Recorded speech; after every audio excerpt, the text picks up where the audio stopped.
Hello friends, ನೀವು ನೋಡ್ತಾ ಇದ್ದೀರಾ ಪುಟ್ಟ ಮನೆ ಅಡುಗೆ. ಇವತ್ತು ನಾನು ಶುಂಠಿ ಕಷಾಯ, ಇದೆಲ್ಲರಿಗೂ ಆಲ್ಮೋಸ್ಟ್ ಗೊತ್ತಿರುತ್ತೆ.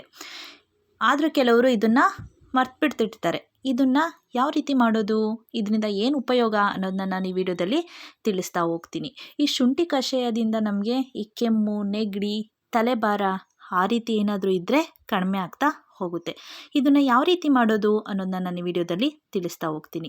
ನೀವು ಒಂದು ಪಾತ್ರೆನ ಇಟ್ಟು ಅದು ಕಾಯೋದಕ್ಕೆ ಇಡಬೇಕು. ಒಂದು ಸ್ವಲ್ಪ ಕಾದ ಮೇಲೆ ಇಲ್ಲಿ ಅರ್ಧ ಗ್ಲಾಸಷ್ಟು ಹಾಲನ್ನು ಹಾಕ್ತಾ ಇದ್ದೀನಿ.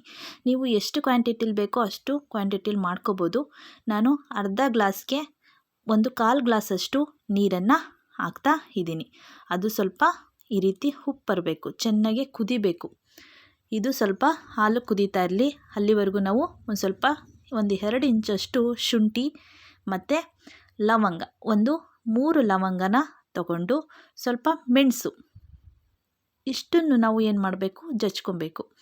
ಹೀಟ್ ಬಾಡಿ ಇರೋರು ಏನು ಮಾಡ್ಬೋದು, ಜಜ್ಕೋದೇನೆ ಹಾಗೆ ಡೈರೆಕ್ಟಾಗಿ ಹಾಕ್ಬೋದು. ಶೀತ ಇರುವಂಥವ್ರು ಈ ರೀತಿ ಜಜ್ಜಿ ಹಾಕೋದ್ರಿಂದ ಫ್ಲೇವರು ಕೂಡ ಚೆನ್ನಾಗಿರುತ್ತೆ, ರಸನೂ ಕೂಡ ಚೆನ್ನಾಗಿ ಕಷಾಯದಲ್ಲಿ ಬಿಡುತ್ತೆ. ನೋಡಿ, ಈ ರೀತಿ ಜಜ್ಜಿರುವಂಥ ಪದಾರ್ಥಗಳನ್ನೆಲ್ಲ ನಾವು ಹಾಲಿಗೆ ಸೇರಿಸ್ಕೋಬೇಕು. ಹಾಲು ಒಡೆದೋಗಲ್ಲ, ಚೆನ್ನಾಗೆ ಅದನ್ನು ಮಿಕ್ಸ್ ಮಾಡಿ ಚೆನ್ನಾಗೆ ಕುದಿಸಬೇಕು. ನೋಡಿ ಹೇಗೆ ಕುದಿ ಬರ್ತಿದೆ. ಈಗ ಒಂದು ಅರ್ಧ ಸ್ಪೂನಷ್ಟು ಧನಿಯಾ ಪೌಡರ್ನ ಹಾಕ್ತಾಯಿದ್ದೀನಿ. ಇಲ್ಲಿ ಧನಿಯಾ ಇಲ್ಲ, ಹಾಗಾಗಿ ಧನಿಯಾ ಪೌಡರ್ನ ಯೂಸ್ ಮಾಡ್ತಾಯಿದ್ದೀನಿ. ಈ ಧನಿಯಾದಿಂದ ನಮಗೆ ಏನಾದರೂ ತಲೆಭಾರ ಇದ್ದರೆ, ಅರ್ಧ ತಲೆಭಾರ ಇದ್ದರೆ, ಇಲ್ಲ ಒಂದೇ ಸೈಡು ತಲೆ ನೋವ್ತಾ ಇರುತ್ತೆ, ಹಾಗಾಗಿ ಅಂಥವ್ರು ಈ ರೀತಿ ಕಷಾಯನ ಕೂಡ ಮಾಡಿ ಕುಡಿದ್ರೆ ತುಂಬ ಉಪಯೋಗ ಆಗುತ್ತೆ, ತಲೆನೋವು ಕೂಡ ಕಡಿಮೆ ಆಗುತ್ತೆ.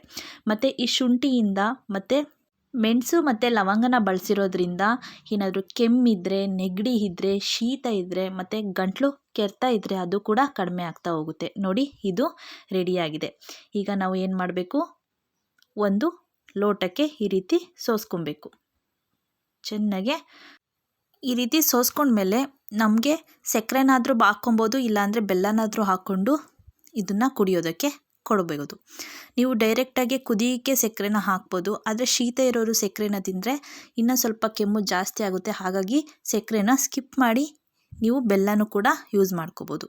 ಈ ರೀತಿ ಸೋಸಾದ್ಮೇಲೆ ಬೆಲ್ಲನ ನಾವು ಇದರೊಳಗಡೆ ಹಾಕಿ ಚೆನ್ನಾಗಿ ಮಿಕ್ಸ್ ಮಾಡಿದ್ರೆ ಶುಂಠಿ ಕಷಾಯ ಕುಡಿಯೋದಕ್ಕೆ ರೆಡಿ ಆಗುತ್ತೆ. ಇದು ತುಂಬ ಆರೋಗ್ಯಕ್ಕೆ ಒಳ್ಳೆಯದು. ಮನೆಯಲ್ಲಿ ಮಾಡಿ ಕುಡೀರಿ, ತುಂಬ ಒಳ್ಳೆಯದು. ಈ ಕೊರೋನಾ ಟೈಮಲ್ಲಂತೂ ಈ ರೀತಿ ಕಷಾಯನ ಮನೆಯಲ್ಲಿ ಅವಾಗವಾಗ ಮಾಡಿ ಮನೆ ಮಂದಿಗೆಲ್ಲ ಕೊಡ್ತಾಯಿರಿ ಫ್ರೆಂಡ್ಸ್. ನಿಮಗೆ ಈ ಶುಂಠಿ ಕಷಾಯ ರೆಸಿಪಿ ಇಷ್ಟ ಆಗಿದೆ ಅನ್ಕೋತೀನಿ. ಇಷ್ಟ ಆಗಿದ್ರೆ ಒಂದು ಲೈಕ್ ಮಾಡಿ, ನನ್ನ ಚಾನಲ್ನ ಸಬ್ಸ್ಕ್ರೈಬ್ ಮಾಡ್ಕೊಳ್ಳಿ, ನಿಮ್ಮ ಫ್ರೆಂಡ್ಸ್ಗೂ ಫ್ಯಾಮಿಲಿ ಮೆಂಬರ್ಸ್ಗೂ ಶೇರ್ ಮಾಡಿ ಫ್ರೆಂಡ್ಸ್. Thank you all.